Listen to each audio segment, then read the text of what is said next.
இந்த மாதிரி நீங்கள் திருநெல்வேலி அல்வா வச்சு பாருங்கள். வேணான்னு சொல்கிறவங்களும் வேணும் வேணும்னு சொல்லி சாப்பிடுவாங்க. இந்த அல்வா செய்கிறதுக்கு நான் 1 கப் கோதுமை மாவு எடுத்துக்கிட்டேன். எந்த கப்பில் மாவு அளந்தனோ அதே கப்பில் ஒரு 5 கப்பு தண்ணி அளந்துக்கிறேன். இந்த அல்வா பிகினர்ஸ் கூட ட்ரை பண்ணலாம். அவ்வளோ டேஸ்ட்டாக இருக்கும். கண்டிப்பாக நீங்கள் ஒன்ஸ் செஞ்சிட்டிங்கன்னா அதுக்கப்புறம் உங்களுக்கு கடையிலேருந்து வாங்கி சாப்பிடணுன்னு தோணவே செய்யாது. கண்டிப்பாக திரும்ப திரும்ப நீங்கள் வீட்டிலையே கேட்டு கேட்டு செய்வீங்க. அவ்வளோ டேஸ்ட்டாக இருக்கும். கடையிலேருந்து வாங்கி சாப்பிட்ற டேஸ்ட்டை விட வீட்டில் செஞ்சு சாப்பிட்ற டேஸ்ட் அவ்வளோ அல்டிமேட்டாக இருக்கும். கண்டிப்பாக ட்ரை பண்ணி பாருங்கள். மாவு கொஞ்சம் கூட திட்டு திட்டு இல்லாமல் நல்லா மிக்ஸ் பண்ணி எடுத்துக்கணும். லைட்டாக கூட திட்டு திட்டாக இருக்கக்கூடாது. லைட்டாக திட்டு திட்டாக இருந்துச்சுன்னா கூட அல்வா சொதப்பிடும். நல்லா மிக்ஸ் பண்ணி எடுத்துக்கணும். லைட்டாக கூட இருக்கக்கூடாது. இந்த அளவில் வந்திருக்கணும். இந்த டைமில் நெய் ஆட் பண்ணிக்கணும். நான் ஜிஆர்பி நெய் ஆட் பண்ணிக்கிட்டேன். ஃபஸ்ட் நம்ம 1 டேபிள் ஸ்பூன் நெய் ஆட் பண்ணிக்கிட்டால் போதும்.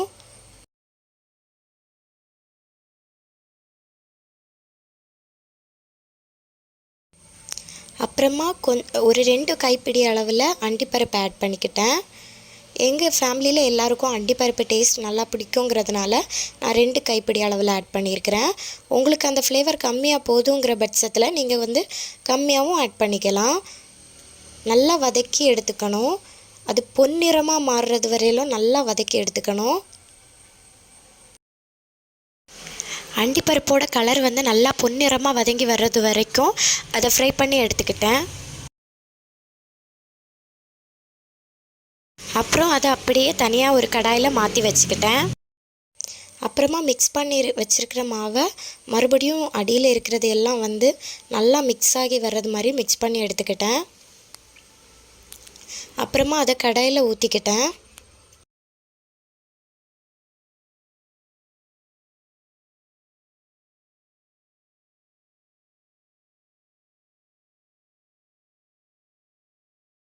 அடுப்பை நல்லா மீடியமில் வச்சு நல்லா மிக்ஸ் பண்ணி விட்டுக்கிட்டேன்.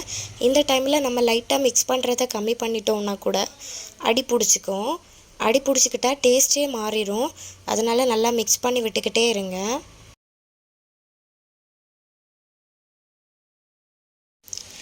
கேப்பே விடாமல் நான் தொடர்ந்து ஒரு 10-15 நிமிஷம் மிக்ஸ் பண்ணிக்கிட்டே இருந்தேங்க. கொஞ்சம் கூட நான் கேப் விடலை. மிக்ஸ் பண்ணிக்கிட்டே இருந்தேன்.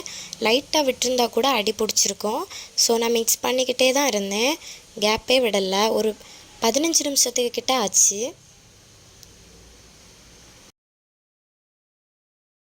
அப்புறமா மாவு ஆட் பண்ண அதே கப் அளவு ஒரு 2 கப் சீனி ஆட் பண்ணியிருக்கேன்.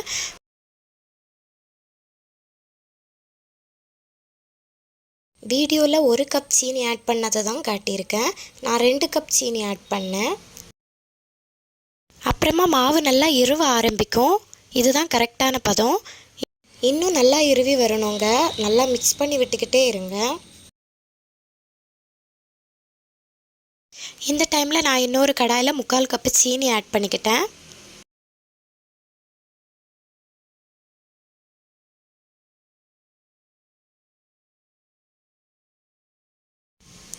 மீடியம் ஃப்ளேமில் வச்சு சீனியை ரொம்ப கரைச்சி எடுத்துக்கணும். அதோட நிறம் சேஞ்ச் ஆகுறது வரையிலும் அதை நல்லா கரைச்சி எடுத்துக்கிட்டேன்.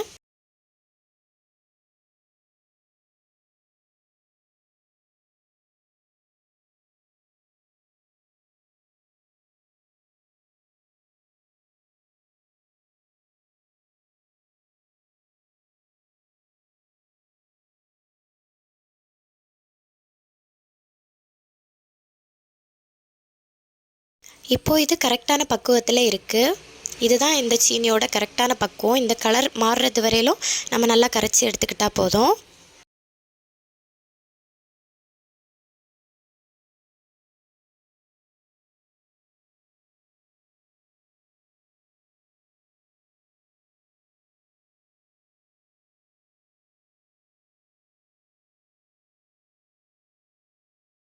அப்புறமா சீனியை ஒரு ஓரமாக மாற்றி வச்சுக்கிட்டேன். இப்போது மாவும் கரெக்டான பக்குவத்தில் ரெடி ஆயிடுச்சு. மாவு நல்லா கெட்டிப்பட ஆரம்பிச்சிடுச்சு. இதுதான் சரியான பக்குவம். இந்த டைமிங்கில் நம்ம சீனி பாகை இதோட ஆட் பண்ணிக்கணும்.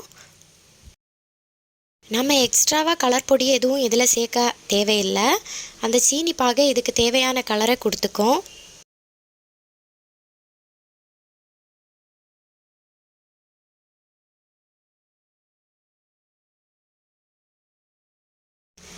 அப்புறமும் சீனி பாகை ஆட் பண்ணதுக்கப்புறமும் நல்லா மிக்ஸ் பண்ணி விட்டுக்கிட்டே இருந்தேன்.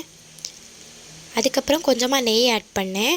இடையில இடையில நம்ம நெய் மிக்ஸ் பண்ணால் போதும், தொடர்ந்து விடணும்னு இல்லை. நல்லா மிக்ஸ் பண்ணி விட்டுட்டு இடையில இடையில கொஞ்சம் கொஞ்சம் கெட்டிப்பட ஆரம்பித்ததுக்கப்புறம் நெய் வந்து ஆட் பண்ணி நல்லா மிக்ஸ் பண்ணி விட்டுக்கிட்டே இருக்கணும். அப்போந்தான் அல்வா வந்து சூப்பராக டேஸ்ட் வரும். இந்த அல்வா கண்டிப்பாக வீட்டில் ட்ரை பண்ணி பாருங்கள். கடையில் கிடைக்கிறத விட நம்ம வீட்டில் செஞ்சு சாப்பிட்றது செம்ம டேஸ்ட்டாக இருக்கும். நீங்கள் கண்டிப்பாக ட்ரை பண்ணி பாருங்கள். நீங்கள் வீட்டில் செஞ்சு பாருங்கள். அப்புறம் ஒரு நாள் கூட நீங்கள் கடையிலேருந்து வாங்கி சாப்பிட நினைக்கவே மாட்டீங்க. உங்களுக்கு தேவைன்னு தோணுச்சுனாலே வீட்டில் தான் செஞ்சு சாப்பிடணும்னு தோணும். அவ்வளோ டேஸ்ட்டாக இருக்கும். நீங்கள் கண்டிப்பாக ட்ரை பண்ணி பாருங்கள்.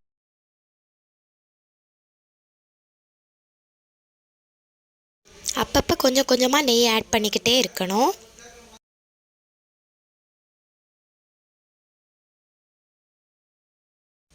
நம்ம நெய் ஆட் பண்ண அது வந்து அல்வா உள்ளே இழுத்துக்கும் நெய்யை.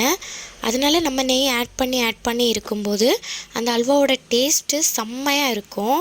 கண்டிப்பாக அந்த நெய்யை வந்து உள்ளே இழுத்ததுக்கப்புறம் திரும்ப திரும்ப நெய்யை ஆட் பண்ணுங்கள். டைரெக்டாக எல்லா நெய்யும் ஆட் பண்ணிடாதுங்க. கொஞ்சம் கொஞ்சமாக ஆட் பண்ணுங்கள். அப்போ தான் அந்த டேஸ்ட் அல்டிமேட்டாக இருக்கும்.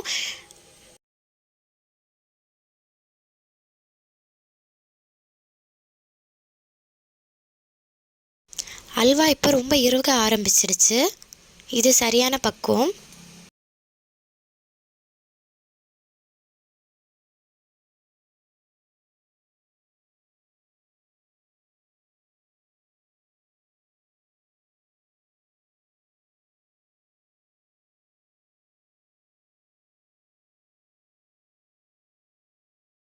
நல்லா மிக்ஸ் பண்ணி விட்டுக்கிட்டே இருங்க.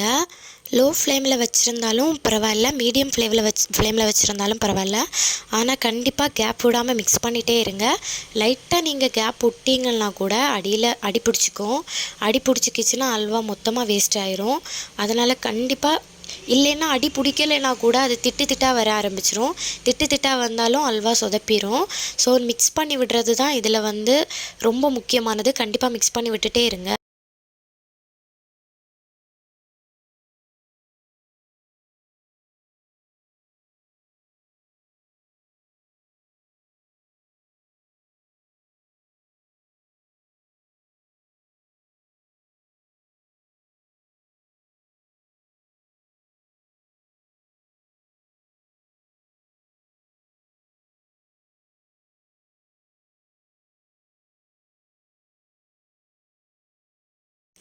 நல்லா கொதிக்க ஆரம்பிச்சிருச்சு பார்த்தீங்களா? இந்த டைமில் நீங்கள் கைவிடவே கூடாது, கிளறிட்டே இருக்கணும். கேப் விட்டுறவே கூடாது. நல்லா கிளறிட்டே இருக்கணும். லைட்டாக கேப் விட்டிங்கனாலும் அடி பிடிச்சிக்கும். கிளறிட்டே இருக்கணும். நல்லா கும்ளியாக வர ஆரம்பிச்சிருச்சு. இந்த டைமில் கொஞ்சம் நெய் ஆட் பண்ணி நல்லா மிக்ஸ் பண்ணி விட்டுக்கணும்.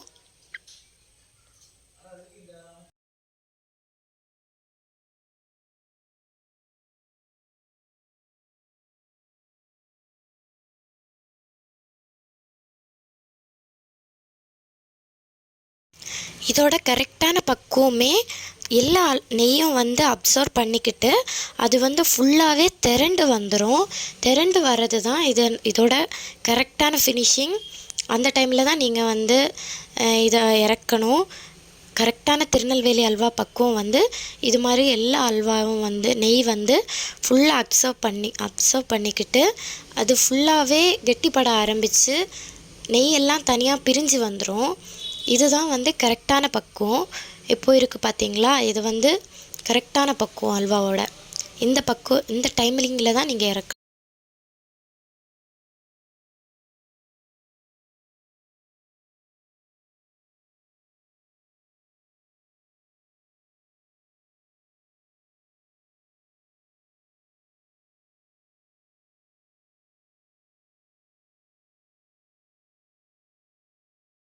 நல்லா இறுகி இது மாதிரி நெய்யெல்லாம் வற்றி திரண்டு வரணும்.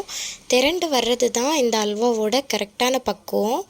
இப்படி திரண்டு வந்துடுச்சுனாலே நம்ம அல்வா ரெடி ஆயிடுச்சுன்னு அர்த்தம். இதுதான் நம்ம அல்வாவோட கரெக்டான பக்குவங்க. இதுவே போதும், இதுக்கு மேலே இது வேகணும்னு இல்லை. லாஸ்ட்டில் நான் நெய்யில் வறுத்து வச்சுருந்த அண்டி பருப்பையெல்லாம் இதில் டெக்கரேட் பண்ணுற மாதிரி ஆட் பண்ணிக்கிட்டேன். இவ்வளோ பார்க்குறதுக்கே இப்படி தான் அந்த கரண்டியில் எடுக்கும்போது எவ்வளோ அழகாக வருது பாருங்களேன். இது டேஸ்ட்டும் அவ்வளோ சூப்பராக இருந்துச்சுங்க. நிஜமாக சொன்னால் நம்ப மாட்டீங்க. நீங்கள் கண்டிப்பாக வீட்டில் ட்ரை பண்ணி பாருங்கள். செம்ம டேஸ்ட்டாக இருக்கும்.